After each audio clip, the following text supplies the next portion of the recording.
एक भाई का क्वेश्चन था कि हाइपरटेंशन क्या होता है।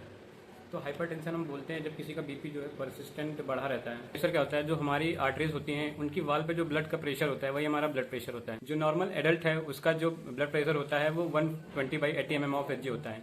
अगर वो उससे ज़्यादा है तो हम उसे हाइपरटेंशन कंडीशन में रखेंगे। हाइपरटेंशन मेनली जो है टू टाइप्स के होते हैं, प्राइमरी हाइपरटेंशन और सेकेंडरी हाइपरटेंशन। प्राइमरी हाइपरटेंशन में जो है अंडरलाइंग कंडीशन जो होती है उसका जो रीजन होता है वो पता नहीं चल पाता है, और सेकेंडरी हाइपरटेंशन में किसी डिजीज या फिर जो कंडीशन होती है उसका पता होता है कि इस जो है बीमारी की वजह से या फिर इस जो अंडरलाइंग कंडीशन इसकी वजह से हमें हाइपरटेंशन हो रहा है। तो होगा कि कभी कभी क्या है 120 की जो है वैल्यू वो बढ़ के आती है और नीचे वाली जो है नॉर्मल रहती है, कम रहती है, तो उसे हम सिस्टोलिक हाइपरटेंशन कहते हैं। जब नीचे वाली वैल्यू बढ़ के आती है तो उसे हम डायस्टोलिक हाइपरटेंशन कहते हैं। में जैसे आता है कि कोई पेशेंट जैसे ओबेस है तो अपनी ओबेसिटी कम कर सकता है, यानी कि वो मॉडिफाई हो सकता है, तो उसे मॉडिफाइबल फैक्टर में रखेंगे। मॉडिफाइबल फैक्टर में सोडियम और पोटेशियम का लो इंटेक कर सकते हैं।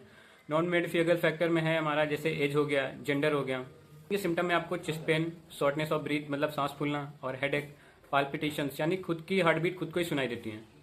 अब बात करते हैं हम इसका मैनेजमेंट कैसे करते हैं। इसके मैनेजमेंट में हम बीटा ब्लॉकर्स देते हैं जैसे एटिनोलॉल, प्रोपेनोलॉल, ब्रिसोप्रोलेल वगैरह, और कैल्शियम चैनल ब्लॉकर जैसे डिल्टियाजम, एम्लोडिपिन ड्रग देते हैं। डायरेटिक्स दे सकते हैं, लैसिक्स वगैरह, प्रूसेमाइड। और फिर इसका जो नॉर्मल घर पे मैनेजमेंट करते हैं हम, जैसे कोई सोडियम का ज़्यादा इंटेक्ट कर रहा है, मतलब कि उसके जो खाने में है वो नमक की मात्रा में कम रखनी है, फ्रूट और सलाद ऐड करना है। वेट को जो है घर पे मैनेज करना है। अल्कोहल अगर कोई कंजप्शन कर रहा है तो अल्कोहल नहीं लेना है, और कैफीन का जो अमाउंट है उसको रिड्यूस करना है। रेगुलर एक्सरसाइज के साथ साथ आप योगा, प्राणायाम वगैरह कर सकते हैं। वीडियो अगर इन्फॉर्मेटिव लगी हो तो वीडियो को लाइक कर देना, और चैनल पर पहली बार आए तो चैनल को सब्सक्राइब भी कर देना।